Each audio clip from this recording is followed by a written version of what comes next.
밀양 여중생 성폭행 사건 가해자들의 신상을 공개하고 있는 한 유튜버가 피해자 가족 측의 허락을 받았다고 밝힌 가운데 피해자 지원단체가 피해자 측은 동의한 적 없다고 반박했습니다.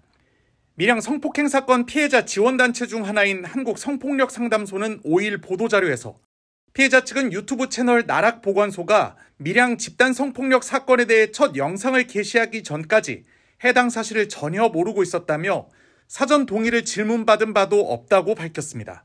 오히려 해당 영상이 업로드된 후 6월 3일 영상 삭제 요청을 했다며 피해자와 가족 측은 향후 가해자 44명 모두 공개하는 방향에 동의한 바 없다고 알렸습니다.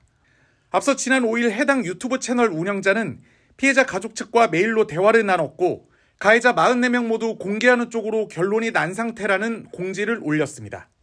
한국성폭력상담소는 피해자의 일상회복, 의사 존중과는 거리가 먼 갑자기 등장한 일방적 영상 업로드와 조회수 경주의 당황스러움과 우려를 표한다며 나락보관소는 피해자 가족이 동의했다는 공지를 삭제 정정하고 오인되는 상황을 즉시 바로잡길 바란다고 요청했습니다. 현재 이 유튜브 채널은 피해자 측 동의를 받았다는 공지를 비공개 처리한 상태입니다. 이런 가운데 가해자의 여자친구라고 지목돼 누리꾼들에게 공격을 받은 인물이 자신은 무관한 인물이라며 법적 대응에 나선 것으로 알려져 논란이 일고 있습니다.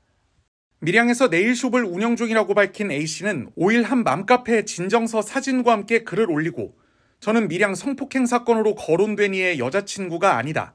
계속되는 마녀 사냥으로 제 지인이나 영업에 큰 피해가 되고 있다며 법적 대응을 시작했다고 전했습니다.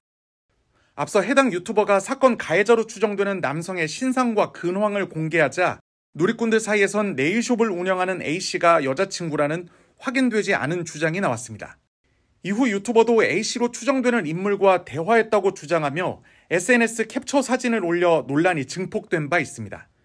이 유튜버는 5일 게시판을 통해 제가 올린 걸로 인해 네일숍 사장님이 공격을 받으셨다며 전후 사정이 어떻든 간에 제가 잘못한 부분에 대해 욕하시면 달게 받겠다. 네일숍 사장님에 대한 공격을 멈춰달라고 잘못을 인정하는 글을 올렸습니다. 일각에서는 아니면 말고 식의 신상 공개로 또 다른 피해자들이 계속 생길 수 있다는 우려가 나오는 가운데 이 유튜버는 밀양 사건 옹호자라며 또 한 명의 신상을 공개했고 해당 영상은 반나절도 되지 않아 조회수가 160만 회를 넘었습니다. 2004년 밀양 여중생 성폭행 사건의 주동자가 일하는 곳으로 알려져 이번 사건 재점화에 발단이 됐던 경북 청도의 국밥집.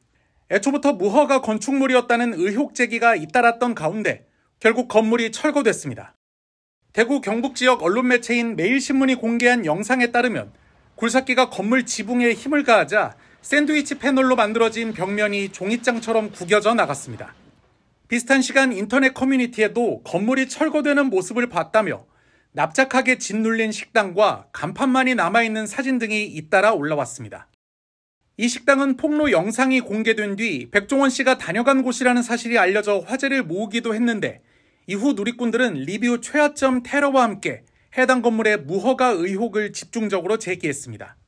조사에 나선 청도군은 해당 식당이 무허가 건축물인 것으로 확인됐다며 읍에서 조사한 뒤 시정명령을 할 예정이라고 밝힌 바 있습니다.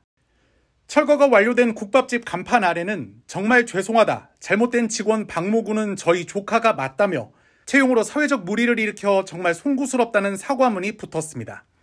글을 붙인 업주는 무허가 건물에서 영업한 부분도 죄송하게 생각하며 법적 조치에 따르겠다며 거듭 죄송하다는 말씀을 드린다고 밝혔습니다.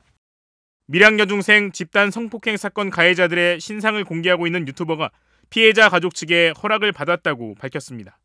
이 유튜버는 자신의 계정에 저에게 피해자에게 허락을 구했냐라고 질문하는 분들이 많다며 결론부터 말씀드리면 맞다고 말했습니다.